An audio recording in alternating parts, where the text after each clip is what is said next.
नमस्कार। इस ब्रीफिंग में शामिल होने के लिए आप सभी का धन्यवाद। जैसा कि आप सभी जानते हैं, 22 अप्रैल 2025 को लश्कर-ए-तैयबा से संबंधित पाकिस्तानी और पाकिस्तान प्रशिक्षित आतंकवादियों ने भारत में जम्मू और कश्मीर के पहलगाम में भारतीय पर्यटकों पर बर्बरतापूर्ण हमला किया।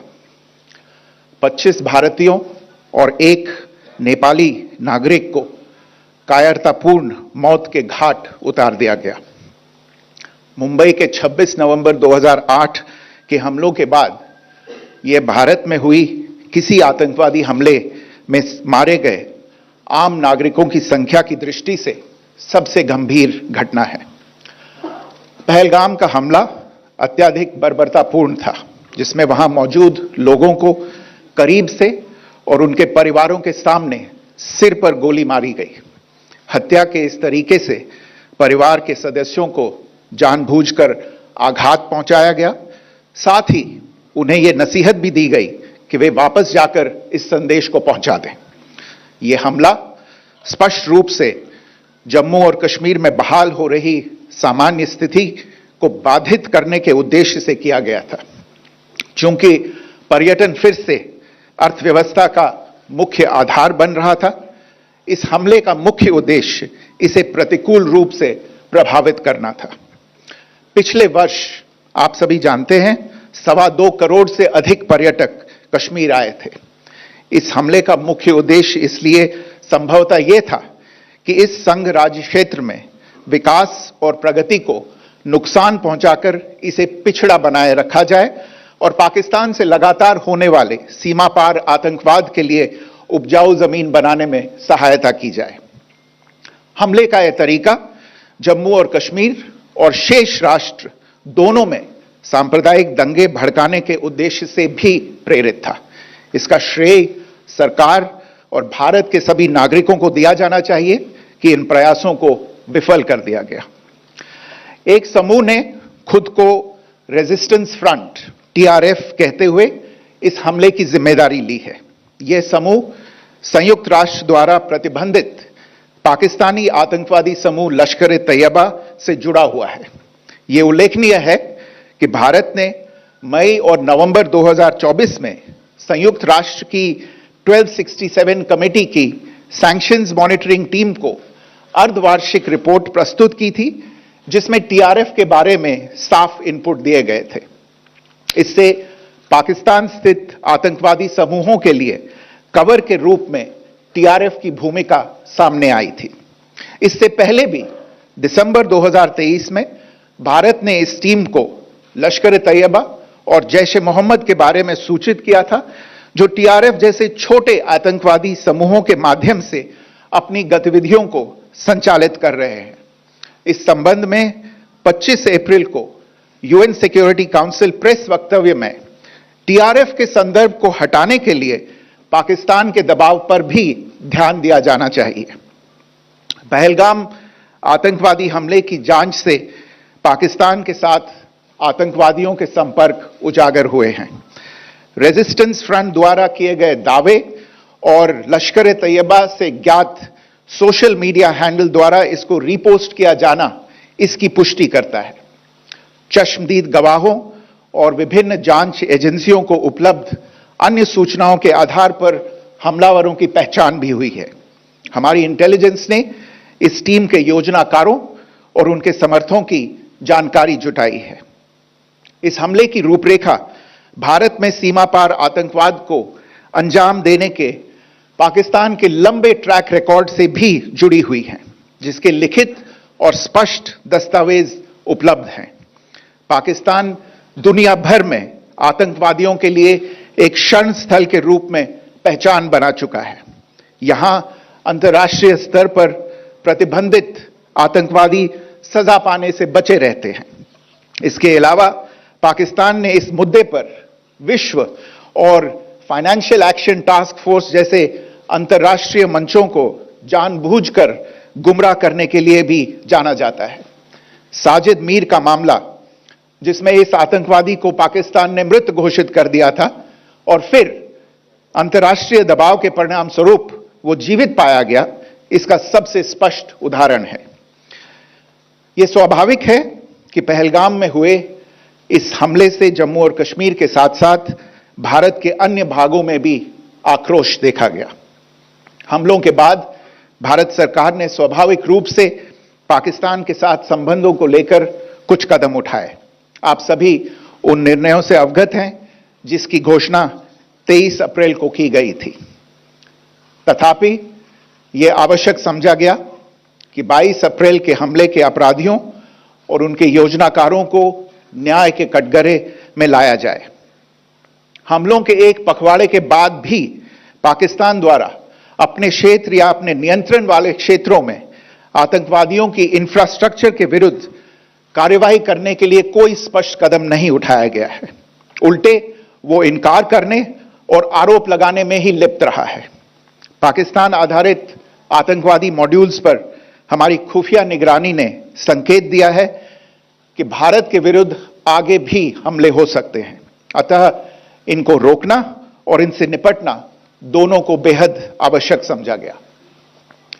आज सुबह, जैसा कि आपको ज्ञात होगा, भारत ने इस तरह के सीमा पार हमलों का जवाब देने और उन्हें रोकने तथा उनका प्रतिरोध करने के अपने अधिकार का प्रयोग किया है।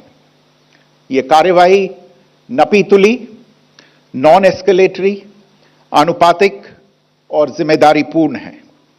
यह आतंकवाद की इंफ्रास्ट्रक्चर को समाप्त करने और भारत में भेजे जाने वाले संभावित आतंकवादियों को अक्षम बनाने पर केंद्रित है।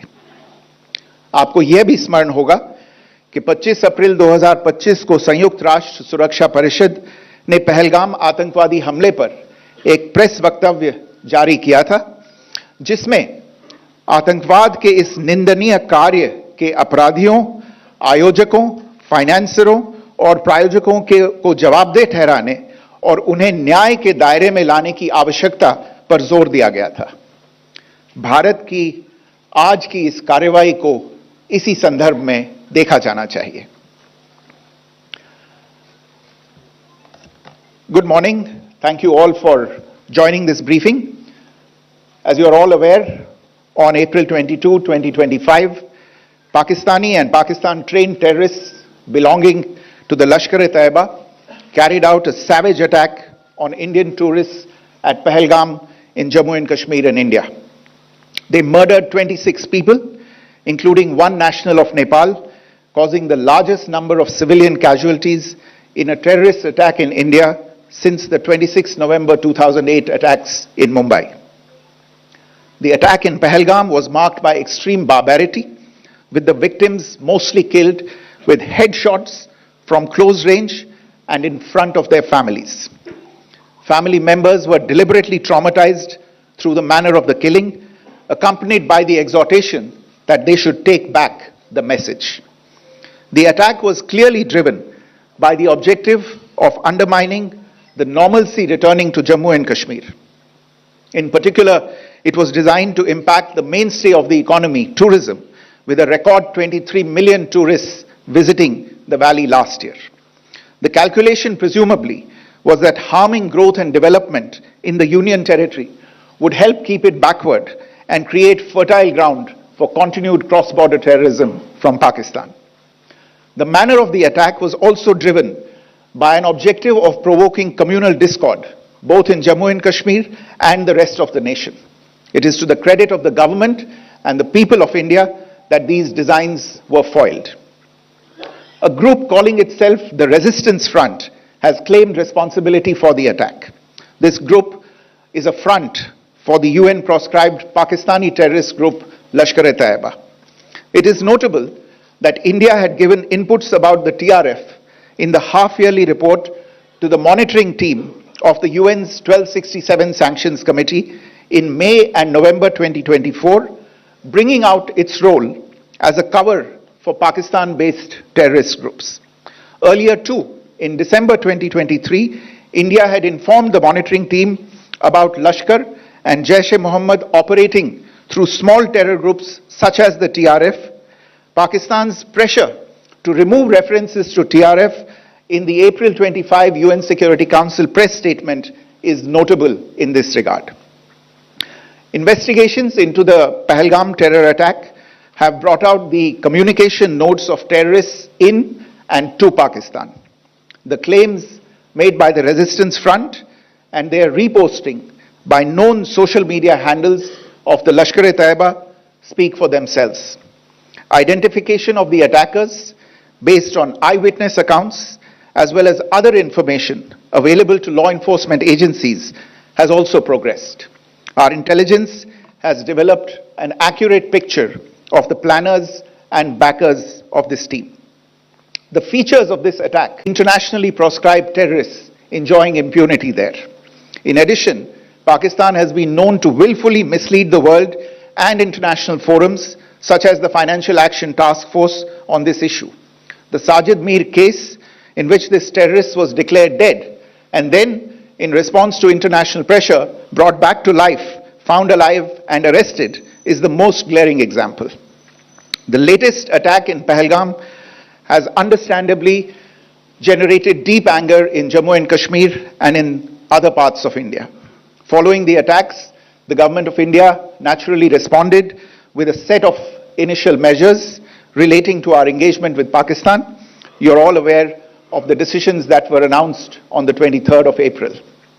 However, it was deemed essential that the perpetrators and planners of the 22nd April attack be brought to justice. Despite a fortnight having passed since the attacks, there has been no demonstrable step from Pakistan to take action against the terrorist infrastructure on its territory or on territory under its control. Instead, all it has indulged in are denials and allegations. Our intelligence monitoring of Pakistan-based terrorist modules indicated that further attacks against India were impending. There was thus a compulsion both to deter and to preempt. Earlier this morning, as you would be aware, India exercised its right to respond and preempt as well as deter more such cross-border attacks.